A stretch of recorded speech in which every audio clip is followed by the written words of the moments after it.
Heng Cheng. Beta Space Trevor Paglen is also supported by the SJMA Exhibitions Fund, with generous contributions from the Richard A. Karp Charitable Foundation and the John S. and James L. Knight Foundation. Please join us on November 5th for the opening celebration of this new work. We are honored to present both artists today from remote locations, and it is now my pleasure to introduce Catherine Wade, Assistant Curator, who will launch today's program. Thank you, Sarah, and thank you so much, Trevor and Hito, for joining us today. Of course, you need no introduction, but I'm going to give one anyway, just for those who may still want to hear one. Hito Steyerl is a Berlin-based artist, documentary filmmaker, and theorist whose practice operates between art, philosophy, and politics, and deeply explores late capitalism, social, cultural, and financial imaginaries. Factory of the Sun, which, as Sarah mentioned, is currently on view in San Jose Museum of Art and will be on view through fall of next year, is a single channel video and environment made in 2015. The video tells a story of workers whose forced dance moves in a motion capture studio are turned into artificial sunshine. The story itself is based on an actual YouTube phenomenon and a news story about an experiment at CERN nuclear research facility that claimed to have measured a particle traveling faster than the speed of light. On screen, Steyerl interweaves fact and fiction and a montage of YouTube dance videos, drone surveillance footage, real documentation of recent student uprisings, combined with video game characters and fake news and dancing and gold lame costumed avatars. In this surreal reality, the motion capture studio's glowing grid of blue LED lights extends beyond the screen into the gallery, like a Star Trekian holodeck able to materialize a different world in 3 dimensions. And let me just share an image of that for anyone who's not aware of what I'm talking about. Although I don't seem to be able to screen share.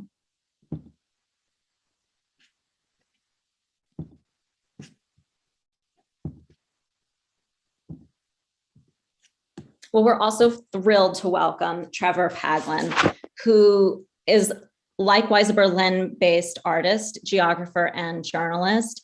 His image-based works document the American surveillance state from the very history of photography. He photographs distant military facilities, capturing extreme telephoto images of stealth drones, and traces satellite gathering or information gathering satellites across the night sky. His new sound commission at the San Jose Museum of Art, titled "There Will Come Soft Rains," explores the historical moment in which we live, investigating the triangulation between sound, time, and truth. The work will be installed in SJMA's historic clock tower and several times a day emit real-time temporal and environmental facts. Beginning with the current time and weather, a voice synthesizer reads dynamically generated text from official data sets like satellite navigation systems and critically endangered species list and CAL FIRE updates. This will also be on view at the museum through fall of 2022. So we hope you get the chance to experience both of these works. Thank you again, both of you, for being here. And I wanted to also let everyone know we'll have a Q&A at the end that I'll moderate. So if you could put your questions in, use the Q&A function to enter your questions. And we'll go ahead and get started. Trevor and Hito, you have collaborated on numerous occasions, and the image that's used to promote this event is a picture of Hito taken by Trevor for the piece Machine Readable Hito. And I'm wondering if we could actually just start by the two of you talking about that piece or another collaboration that you've worked on. Trevor, do you want to have a go? Okay, I guess I'll take this one. Should I show an image of it? I do have an image here. Let me work on pulling it up. I think I might have a better one than you, though. Let me see. It's probably true. Let me see if I can pull this up somehow. So I lost my Zoom. So this was a yeah, it was a fun little work that we made together, where basically Hito came into the studio in Berlin, and we took hundreds of photographs of you making different kind of expressions. And then what we did was took those photographs and ran them through, you know, some of the most widely used facial analysis algorithms that are kind of used in you know, a lot of products and are pretty widespread, and just showed the output data, you know, of things like measuring, you know, the machines attempt to measure your gender, Hito, your facial positions, your emotional state. You know, a lot of tools that are used in what's called affective computing, that try to learn something about you by looking at images of you. And basically, when you look at the whole piece, I think that a kind of hilarity ensues. For example, on the left image here, it's an algorithm trying to estimate Hito's gender, and it's saying she is 57% female and 42% male, which of course begs the question of what 100% female would be, whether that's Barbie or Grace Jones or Angela Merkel, who knows? Also, of course, there's this very binaristic version of gender here. And in the image on the right, it's an emotion detection algorithm is saying that she is 73% sad, 17% disgusted, 3% angry, and 2% neutral. So the piece is really just, I guess, pointing out the absurdity both of these classifications as well as the kind of underlying theory that is basically a phrenology type theory that assumes that you can understand something about the essence of somebody by looking at images of them. And so it was just a fun little piece that we made together that was first shown, I think, in 2017. And I have to say, Hito, you're a fantastic sport about it, and just you played. The only thing I did right was along. to pull the faces, Trevor. What's that? The only thing I contributed is pulling faces. I know, but it was amazing because we started shooting, and then I remember saying like, "Oh, is it okay if I make like manga character kind of faces?" Like, yeah, exactly. That's exactly what we want, is to make this as cartoonish as possible, really. And so it was really fun because you kind of got right away where we wanted to go with it, you know.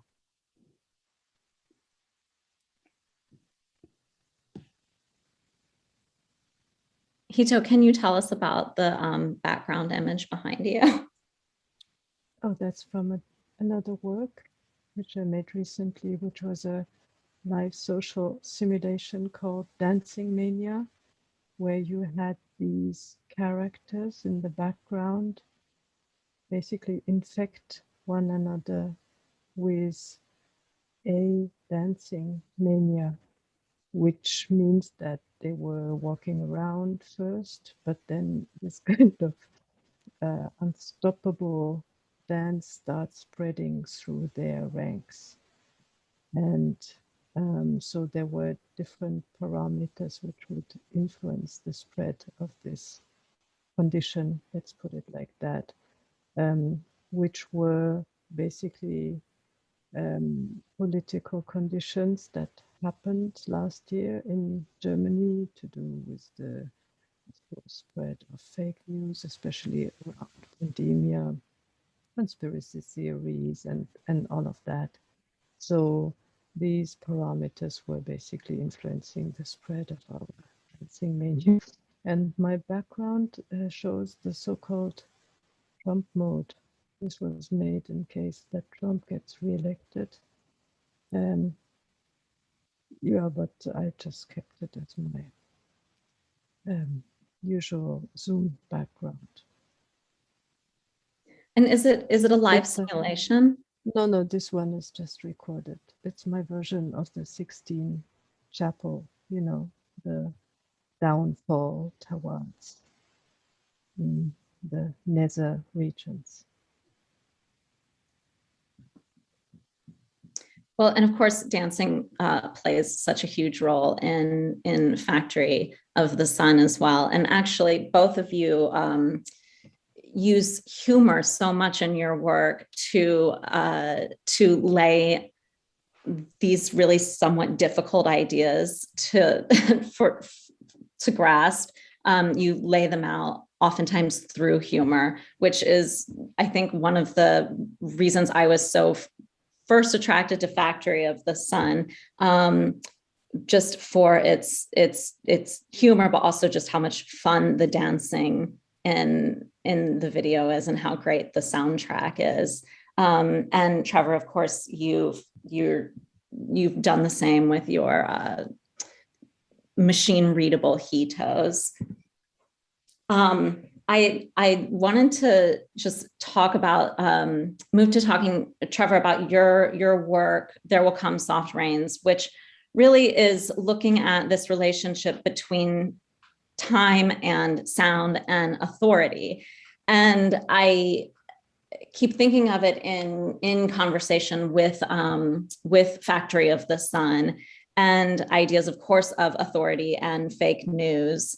For example, after when the Deutsche Bank reporter is talking about the terrorist attack, saying, this is a democracy, I talk, you listen. And the kind of role in that piece as well that sound plays in its relationship to truth and authority, and the role of speaking to truth and authority. Trevor, I'm curious. Yeah. So no, the piece when we started thinking about it was in a clock tower, and so I initially in a former life thought a lot about clock towers, weirdly, as ways of organizing space and organizing time and creating a sense of a shared reality, right? Clock chimes, time to go to work at noon, time to go to church, what have you. It kind of creates a space and a time, right? And then was also thinking about it as, I guess a kind of centralized truth. And so I was thinking about other examples of that and went back and was thinking about, when you used to call on the phone and it would tell you the time. This is called, I think, popcorn in California. You'd call and say what the time will be, blah, blah, blah. And I guess in retrospect, I got really, it feels like almost like a quaint and almost beautiful thing that at some point there was a phone number that you could call and it would tell you the truth, And so it kind of takes that idea and pushes it forward. So it sounds first, it tells you what time it will be. And then it gives you some environmental data. It tells you what the temperature is, what the wind speed is. And then it starts getting a little bit weirder. It tells you what the temperature was at this time 50 years ago. And then from there, there's a series of kind of facts that are randomly generated that get increasingly ridiculous sounding, although they are all true. So it can be the number of acres that have been burnt in California wildfires recently. It could be how much money Jeff Bezos made today. It's a whole bunch of different facts that it kind of takes up, and it does, I guess, for me, point to, almost like that destabilization of truth, which we can say whether or not that ever existed. Of course, it didn't, but I think we're in kind of an extreme version of that right now on one hand. And I guess for me, it's kind of an absurd piece as well, because it's when you hear these kinds of facts recited back to you, to me, it sounds preposterous, but they're all kind of real too. So. There's also, it reminded me of actually when in Hito's essay, How to Kill People, which is in her wonderful collection of essays, Duty-Free Art. She compares time to financial debt.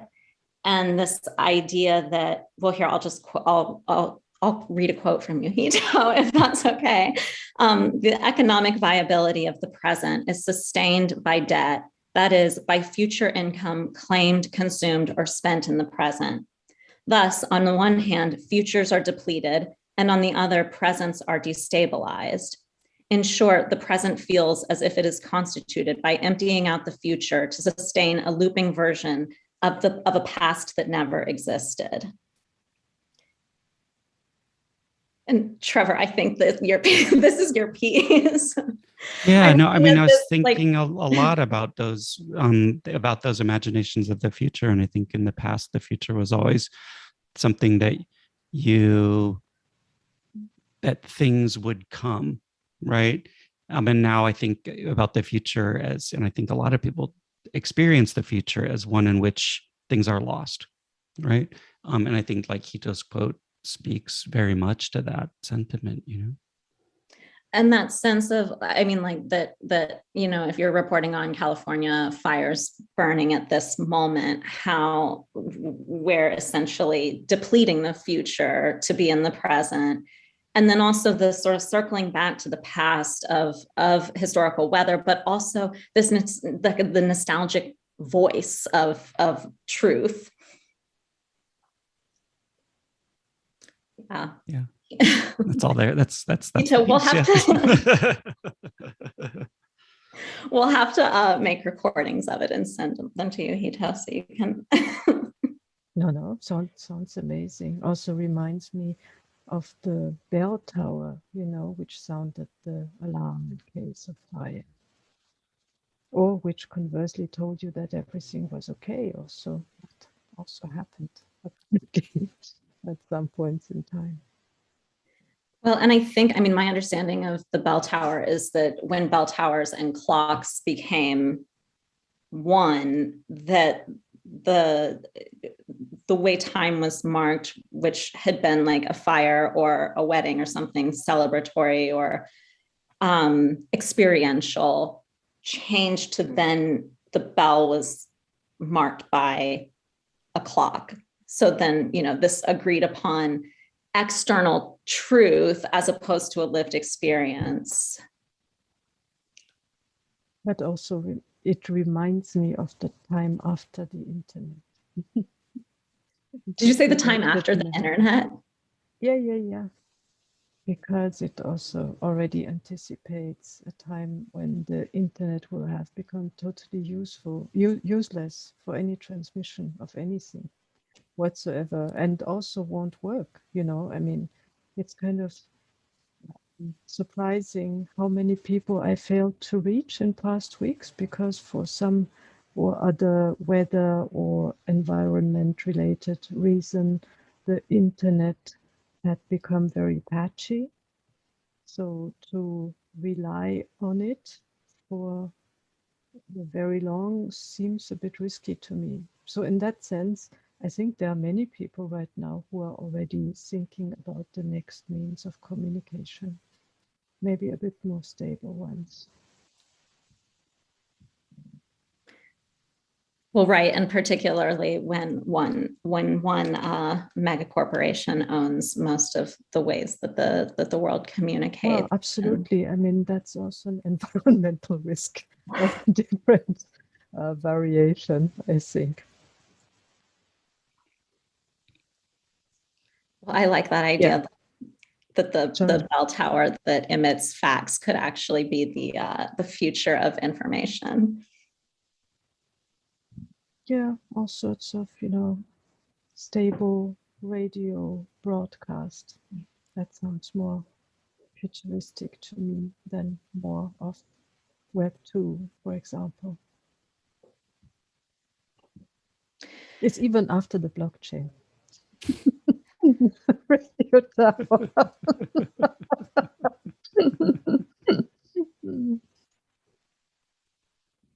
Well, it's another interesting. Oh, go ahead. No. I was going to say, and these two pieces, having them both at SJMA, I mean, one, Hito, Factory of the Sun is so much about acceleration of information through the speed of light. And meanwhile, Trevor's sound piece is almost, I mean, really does the opposite, right? It slows information down on to sound waves instead of light waves.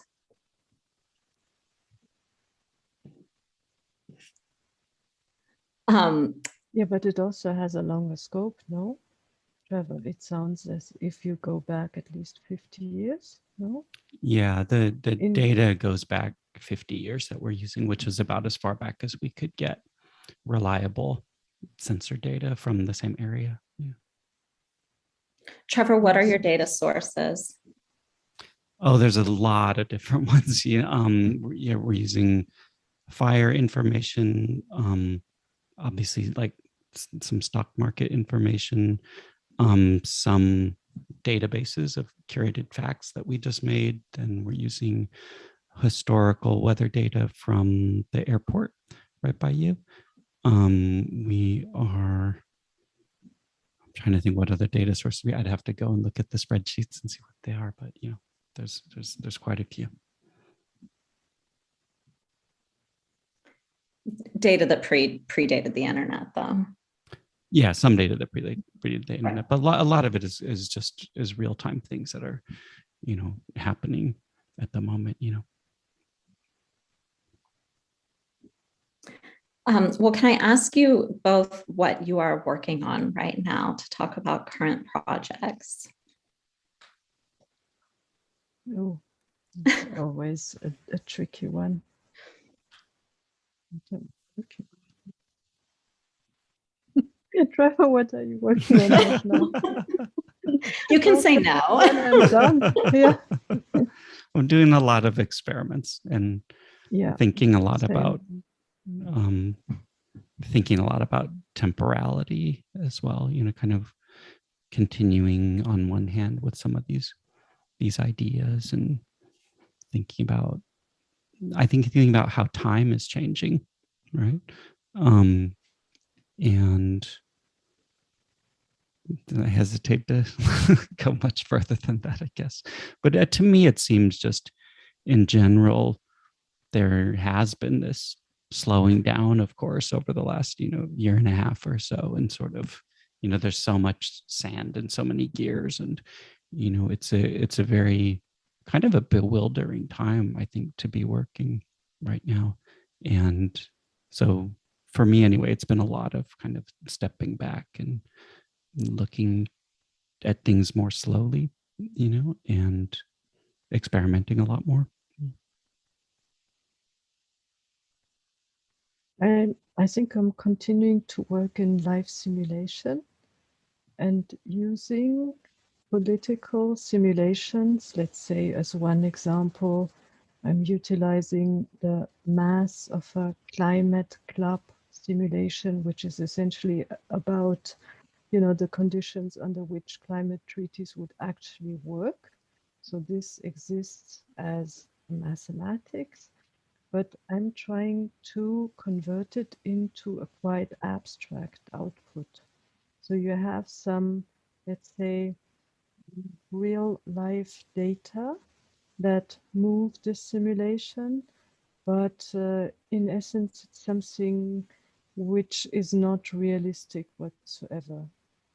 So I'm interested in that tension, between the abstraction of an output, which is basically almost irrecognizable, but still computes, let's say, a desirable political situation. I have also become aware that many of the social simulations that exist actually try to mitigate risks or predict catastrophes. So I'm actually right now interested in stimulating positive outcomes.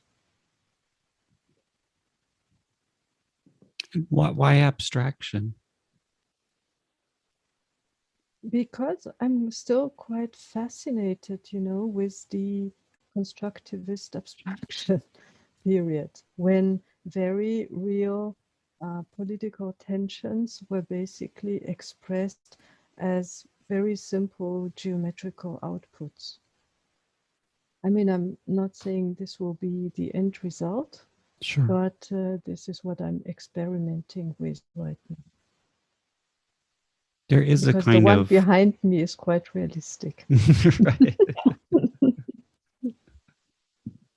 Do you think there's a sense of progress in that old, a vision of a different version of progress in that work from that particular version of modernism?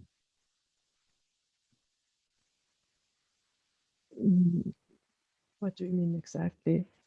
Do you, Whether we what did moved they, I on? guess, did they have a different relationship to the future? Does that art have a different relationship to the future or to the present? Do you think then? It was about modeling present or the near future, a lot of it. So, I mean, those simulations are also about modeling near futures or possible scenarios, let's put it like this, more neutrally. So, how to, turn it around or turn it away from the prediction of disaster. Is it possible to utilize it for something more interesting, more useful, or let's say um, less trivial? Because we're being surrounded by disaster. I mean, it's not an exception anymore. It's basically the baseline. There's always a game that I play with myself when I look at that work, that I think about it on one hand as abstract art, and then I flip it around and say, what if this is actually photorealistic art? Yeah, absolutely true. Yeah. Mm-hmm. Good point.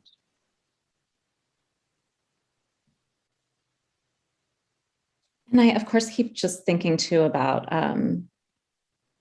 the way that these live simulation or the simulations impact capital and flows of capital, and thinking to Trevor about your about the information coming across in your sound project as a kind of like ticker, and these different, like, I mean, there are different time scales, of course, but it's so much of the drive, of course, to know what is happening in the future. It's really just for capital gain. And so I love the idea of a simulation that produces something completely abstract. It's completely encrypted. Encrypted to the point of being art, undecryptable. Total privacy maintained. Absolutely true, but unintelligible. Do you think it's important when you're working with models and data on one hand, and what we might call images that don't speak themselves, that don't Mhm. don't have any kind of discoverable relationship to the underlying model that's generating them or something like that? Do you think that it's important to make both of those part of the piece? In other words, does the model that you're using or the data source No, that you're using, is that, absolutely. what's Yeah, that? yeah, absolutely. The, let's say, source Yeah. material, I think, is important to um, clarify what it is, and also to visualize the different inputs and operations that are taking place.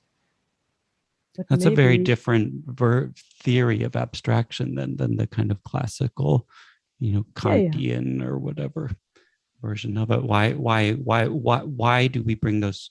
I agree with you. I always want to do that same thing somehow into works that I do, but to me, it's a different move than kind of classical abstraction, if we want to call it that.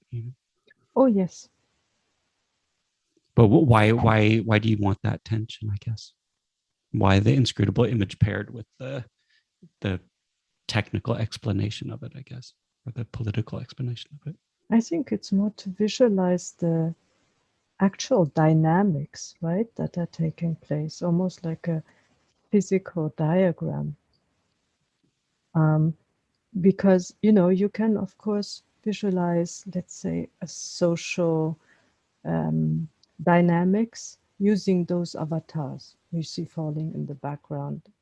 But you could also try to show the forces between them, happening in abstract form. It's kind of the same, right? Mm-hmm. And if you clarify the source, then you will always, in a way, know what it's supposed to be a representation of. But for me, one is not necessarily more realistic than the other. It just, has a different focus, less on individuals in this case, but more on the relations between them. I will try to turn up the volume of my microphone.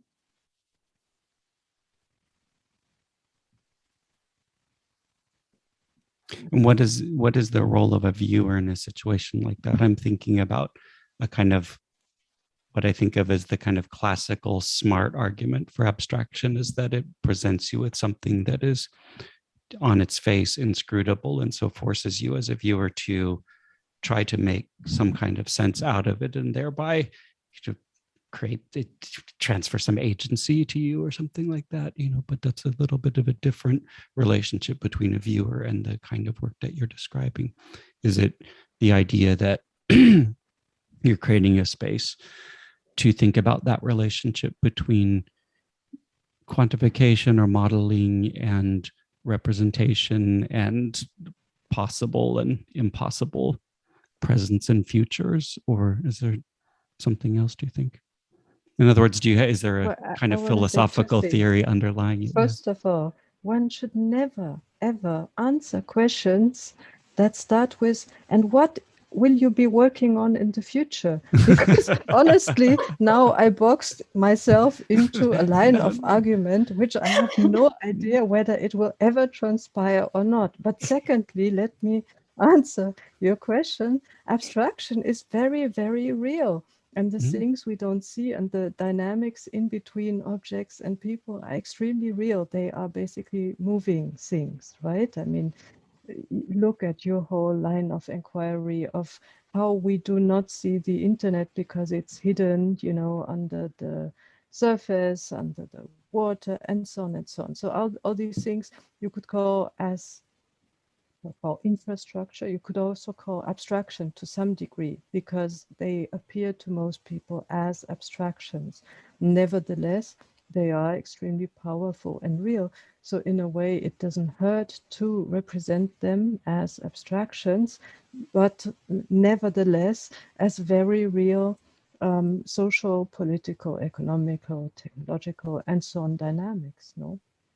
So, and now Absolutely. I will definitely never do this work. But we could just talking about ideas that inform us. I mean, you're absolutely right. Abstractions are deadly real.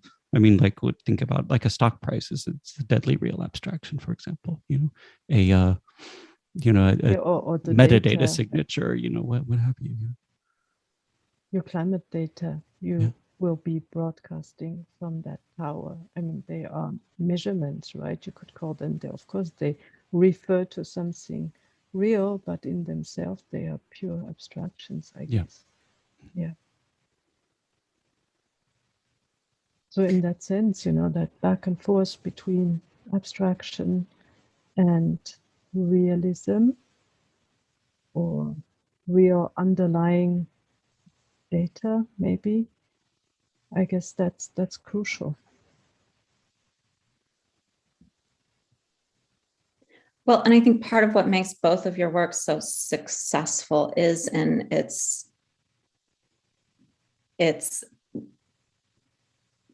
pulling of these very abstract ideas, these infrastructures, right? And making them visible, but not exactly as they are, but through abstraction.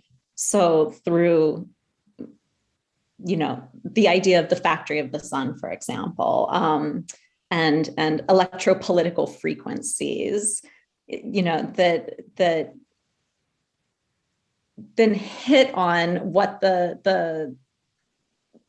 what that underlying infrastructure is, but without naming it. Because the underlying infrastructure for most of us is like incredibly hard to understand. And its power is incredibly hard to wrap your head around. I mean, it's completely abstract.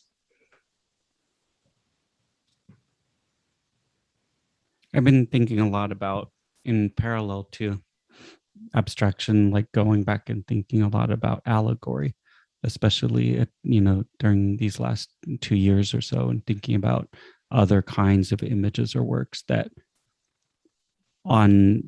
in terms of their visual content appear to be realistic in one way or not, but the thing that they, you know, purport to point towards, or the thing that the kinds of meanings that we ascribe to them have no relationship whatsoever to the visual content of the image. Or I think about a flower signifying death or love or something like that, right? That is a way of thinking about images, I guess, that has become much more interesting to me, I guess, in the last couple of years in particular.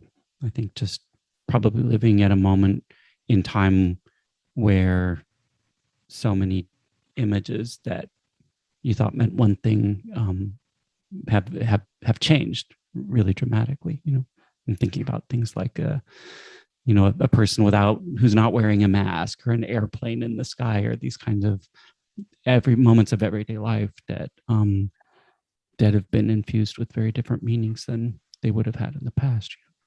And think about that fragility of meaning, I guess.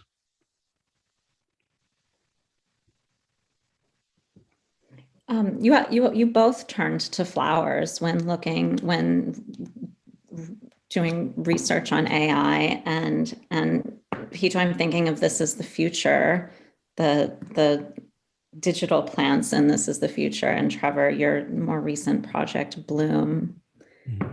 And I mean, in some ways, like, why flowers? You know, and I think, Trevor, you've answered this before as because of the meanings that flowers hold, and particularly going into the pandemic when there was both a lot of death and then, of course, as you've just mentioned, you know, they have a romantic and love association. They're associated with life and growth and rebirth. And death. And so that, I guess, to me, that's very, in a way, a different way of asking this question about abstraction, right? In terms of, I guess the question is, what does something signify, right? And it turns out nothing, you know, but or not in and of itself anything. And so I guess for me, thinking about allegory has been a different route, or a different set way of posing, I think, questions that we're both super interested in, which is, I think we probably agree that we're both curious about representation, right, as one of many things that we're interested in. But I think that's pretty fundamental to the way that both of us think about things. For me, the flowers were much more prosaic, because I was working with a so-called next frame prediction algorithm, which tries to predict a future video frame, or the next frame in a succession of video frames. And not all training footage, or let's put it like that, very little types of footage actually worked with this algorithm. And time-lapse imagery of growing plants tended to work quite well, because, you know, it tended to be quite predictable from one frame to another. So this is how I ended up with flowers, because basically I was able to gain any kind of result from them. And from there on, I just constructed a sort of narrative around these flowers, about the future garden that someone in prison, a female prisoner, political prisoner, actually was hiding in the future for it not to be destroyed by the prison guards. But the reason of why I was using flowers was because they actually work.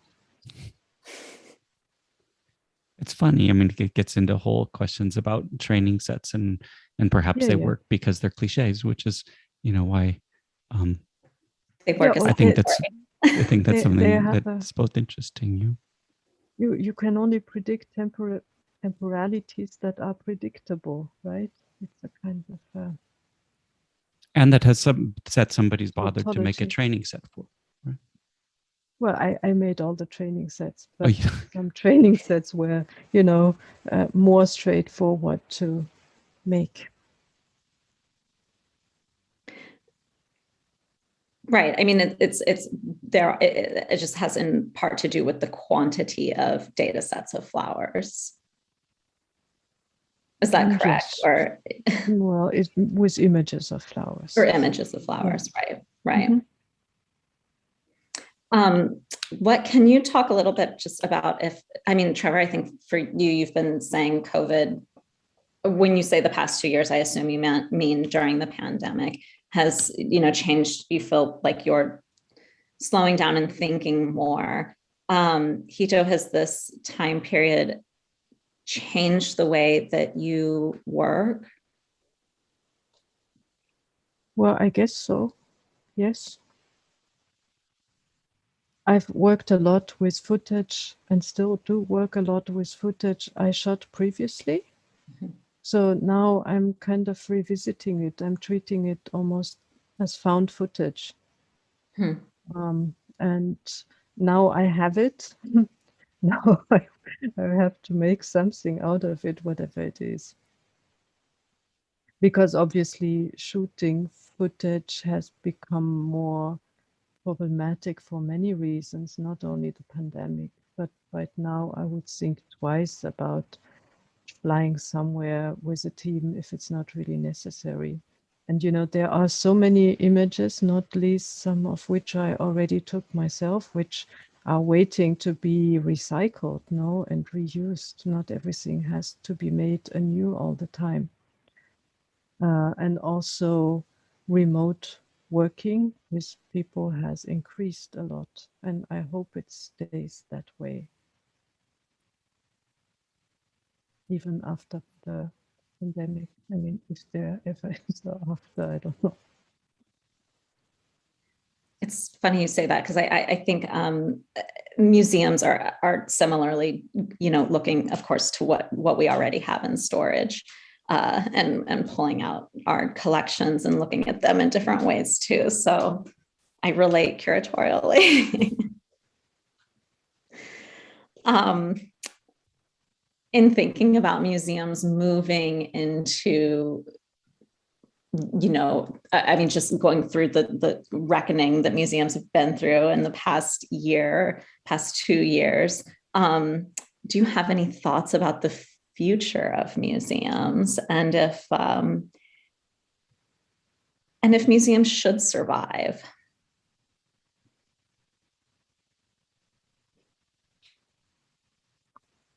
I think yes, ideally differently, no? Yeah, ideally differently. Yeah. What would be different?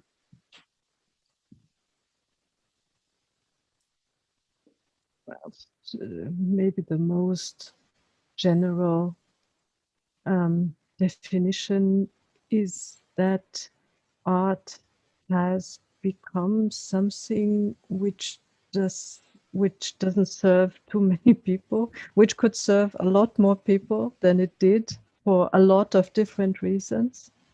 And it's a good time maybe to rethink that in many different ways.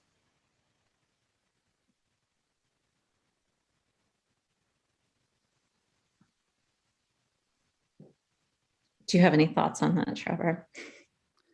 I mean, I think I would kind of just reiterate what Hito's comment, that I like museums. I mean, I like the fact that there exists places in the society that are designed to look at things and to experience things and to pay attention to the things around you in particular ways. That is so different than the way that we navigate our everyday lives. Now, of course, museums have historically been much more than that and much less than that in many cases too.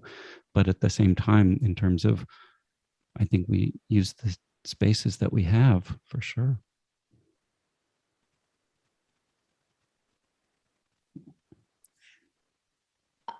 We have some questions. I'm going to turn to the Q&A because we just have about 10 minutes left, and I want to make sure some of these get answered. Let's see. The first question is actually just about simulating or stimulating positive outcomes, and this is for you, Hito. Yeah, that's a good one.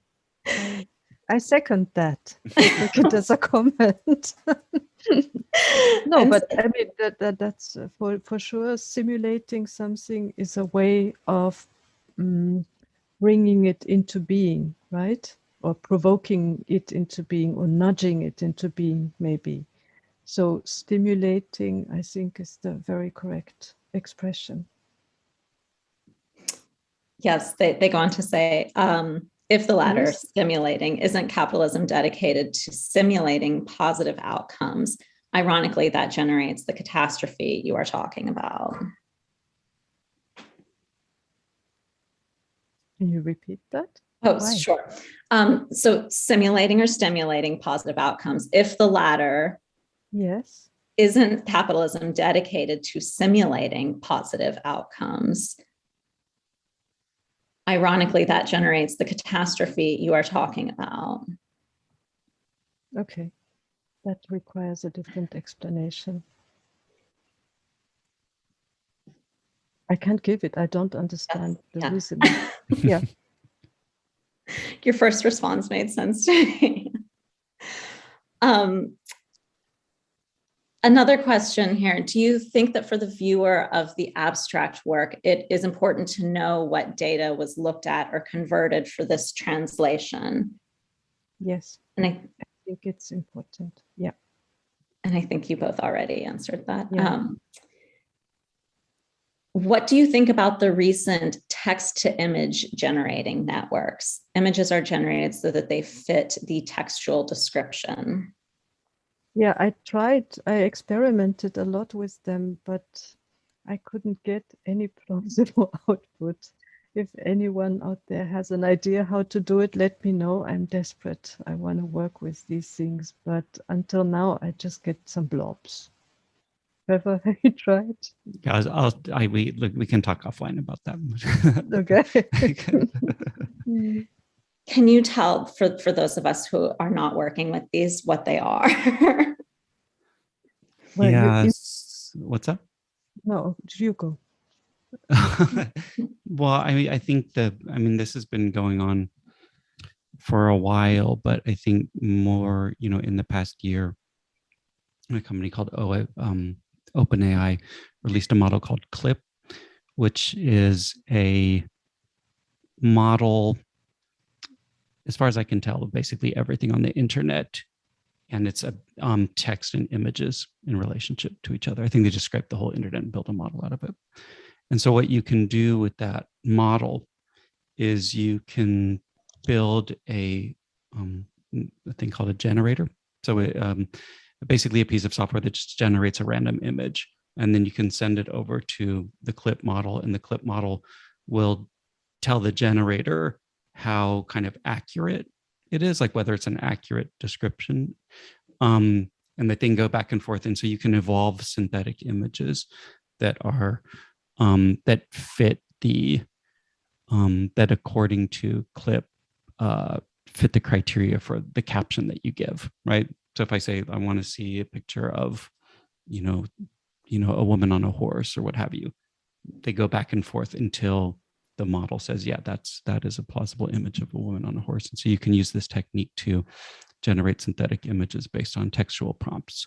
And people have a lot of fun with it. You can say, like, let's see a picture of, Elon Musk eating a Bitcoin in hell, right? And it'll evolve an image that is like that. Right, quite fantastical. Yeah, you can do a lot of fantastical stuff with it. And what's weird about it is that I guess how comprehensive it is. Like if you put in like draw me a picture of Hito Steyerl eating an apple, it will make that image of Hito Steyerl eating an apple. I think because your images are widespread enough on the internet. And so I guess for me, it's been interesting to play with, but also I guess to try to understand what the boundaries around it are, right? So I'm trying to understand what does a model trained on the entire internet, I guess, what can it represent and what can it not represent, you know? And I guess when you get into the guts of it, it gets a little bit less interesting because it's just kind of synthetic Google image searches, but but you can.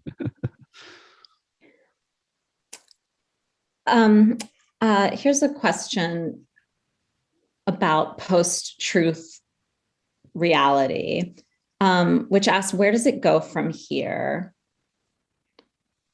Does it become more dangerous? In Scotland, we are seeing the same signs of an emerging reactionary digital proletariat using Trumpian methods such as the big lie, QAnon theories, and reheated tropes, moral panics against marginalized communities such as the LGBTQIA community. But really the question is, where does the post-truth reality that we live in go from here?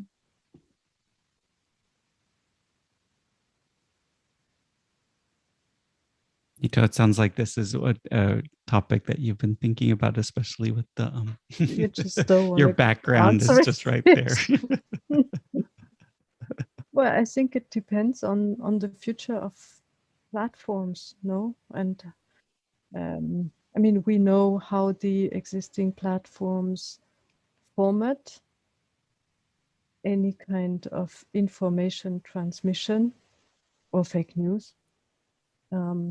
So if this format stays the same, if the platforms stay the same, or if new ones evolve on Web3, which have similar algorithms geared towards spread and popularity, then of course the effects will be kind of similar.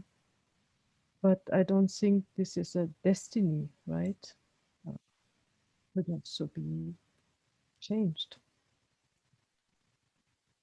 But definitely, I think in the current information ecosystem, I don't see how, I mean, it won't just change on its own. That's, I think, a very unrealistic expectation.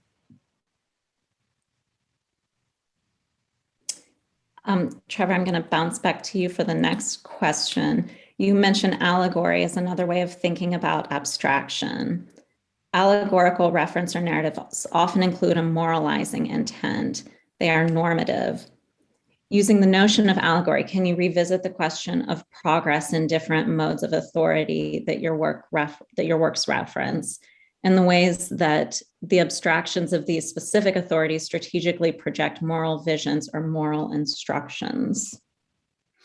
Yeah, so I think like definitely historically, like there is morality wrapped up in it. I guess I came to it. I'm not interested in that part of it so much as the delinking from the representational content to the meaning, I guess, for lack of a better word.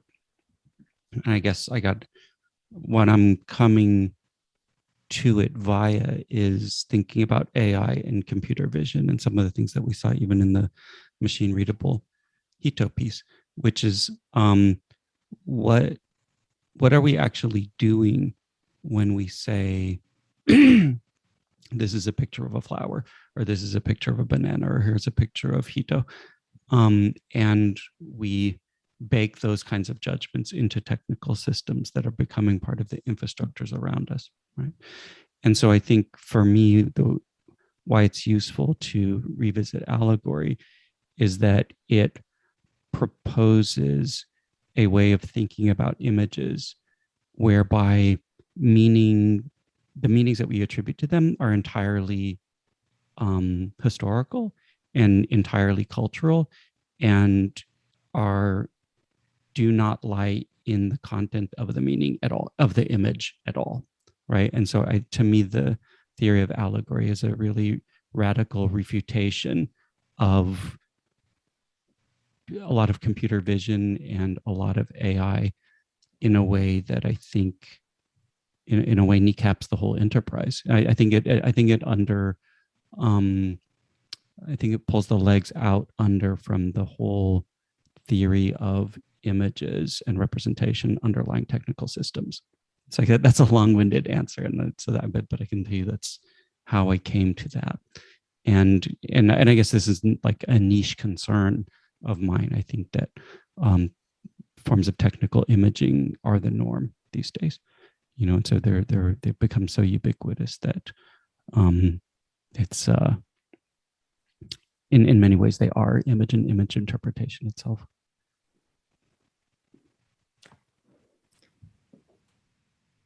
I'm going to move back to Hito for another question, just about museums. You've said that in the past, museums are involved in the production of history, a process which is inherently political. Is this power waning? Can history be produced in a deinstitutionalized way? Well, I mean, it has already been produced in many other settings than museums, right? I mean, academia is another one. I think the state and its institutions are probably also another one. So museums are a small part of the institutional making, unmaking, and remaking of history. Can there be a completely deinstitutionalized remaking of history? Well, yes. I mean, look at all the instances of historical revisionism happening right now on the, let's say, wider internet with all its infrastructures and platforms. Of course, maybe that's not deinstitutionalized. These are new institutions that are maybe less geared towards producing a single understanding of history, but many contradictory ones. I don't know, but definitely it's happening now in a different form.